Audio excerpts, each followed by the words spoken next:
Let me deal with that kind of in two steps. The first is let me talk to people who are either pastors or who lead Bible studies that go through a gospel. And that is, allow the gospel story to unfold. Read the Gospels from the perspective of the disciples and what it is that they're processing. Get your audience to identify with them and to think through what they are going through. You know, at one point when Jesus, I didn't mention this event, this is another God stuff event, when Jesus calms the storm, when they're all done, one of the disciples, or the disciples as a group says, "Who is this who's able to command the winds and the waves?" And they obey him. Ding. Okay, there's something going on in their thinking. They are in the process of trying to process how it is that a human being could do that. And how it is that the variety of things. So you do that. So what you do is you come with an understanding that says to the person who's talking to you, who may respect Jesus as a religious great, I'll talk about that in just a second. And you go, I get that that's where you think Jesus is. Another way I like to say this is, we're dealing more and more today with people who never darken the door of a church. If their impression of Christianity is what they've heard in the public square, what do you think their definition of Christianity is? And do you think you're going to have a discussion with them in which your definition of Christianity and their understanding and perception of Christianity is just kind of running by one another? Almost for sure. So one of the things that you're going to want to do is to think about where they may be coming from. Well, they're coming from the idea that Jesus is a religious good guy. He's a great. If we were to build, the way I like to say it is, if we were to build a Hall of Fame, Jesus would be in it. He might even get a big room. Okay? But there would be other people there as well. He'd be one among many. But and the one thing that you want people to do is to realize Jesus won't let you put him in that slot. And yet that's the most popular slot that people in general who are wrestling with Jesus want to put him in. They want to give him respect, but they don't want to respect his uniqueness. So the way to share this is to say, I understand that what I am saying to you is talking about an individual who is completely unique. You are understanding me clearly when I'm saying that. But I would also suggest to you that Jesus did unique things that shows his uniqueness. Let me share some of them with you. And to appreciate some of this, you've got to understand the cultural script or what's underneath it that shows this. Let me tell you what a cultural script is. Okay? I'm going to try and do this so it fits the Washington area. The Redskins are going up to the frozen tundra to melt the cheeseheads. What have I just talked about? Football, right? American football. Football's nowhere in that sentence. How is it that you understand that that's about football? You share enough of the culture with the person uttering that combination of words that you get what it's about.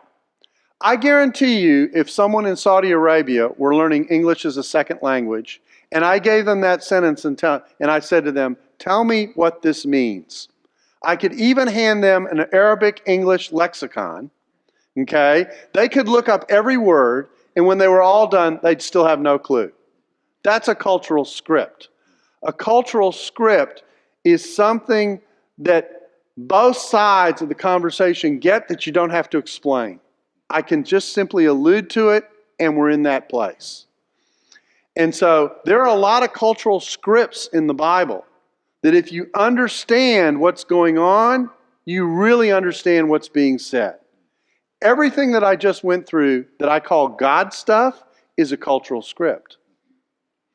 And so if you can get people to think about what it is that the Bible is claiming. Now, the next step will be, well, why should I believe the Bible? That's the next lecture, okay?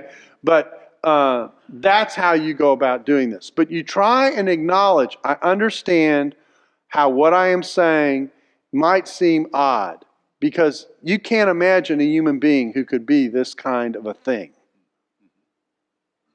But let me tell you why some people became convinced of it. Great, that's helpful. Maybe in regard to the cultural scripts, here's a question about the Passover and the Last Supper.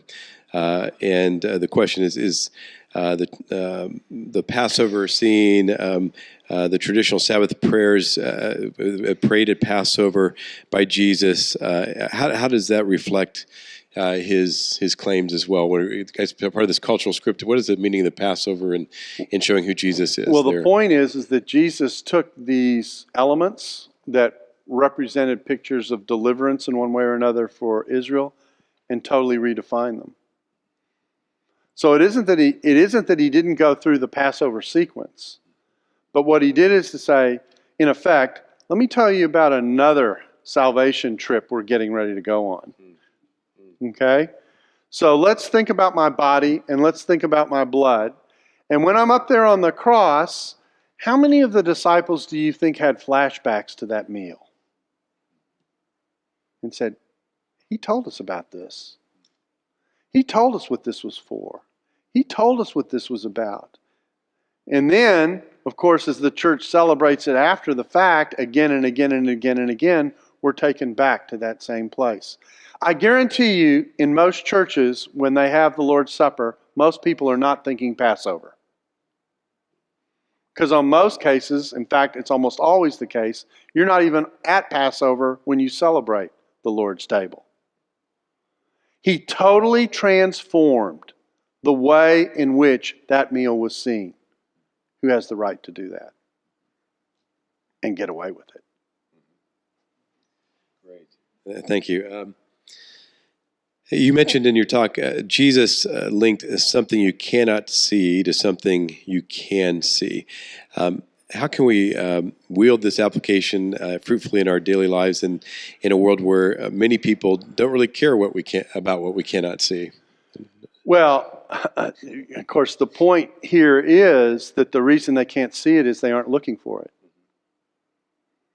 They think that all that they see is all that there is. Although today, in some cases, we have discussions about what you see that isn't what you think you're seeing. But I won't go there.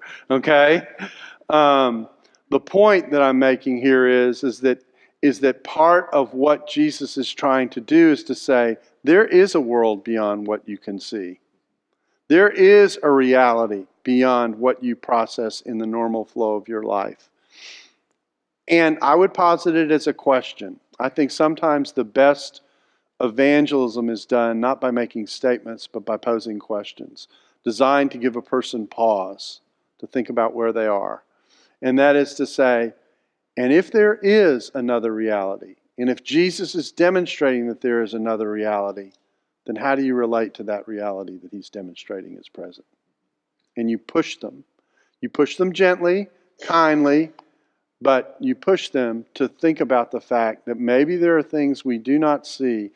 We in the West are an exception to a global rule. Most people, if you travel the globe, most people think there are all kinds of things that we cannot see that we have to deal with. So maybe it's our nearsightedness that's the problem. That's good. Do one more question here. Little different tack here, but in somewhat regard to what you've been talking about. Could you speak on the importance of the Sabbath for Christians? That is a completely different question. Paul speaks to this. He says, some people regard one day as special, and others regard every day as special. We probably ought to think about our entire lives as being a Sabbath. Hebrews speaks about participating in a Sabbath rest. Now, I understand I'm taking this question in a completely different direction in which it's being asked. But I think actually that's the point. That oftentimes what Scripture does is to take things that we have ritualized, and in the process of ritualizing them, have robbed them of their point, to reestablish what the point actually is.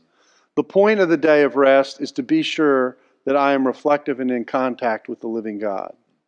And there is no day that goes by in which I'm not supposed to be reflective and in contact with the living God. Great. Thank you.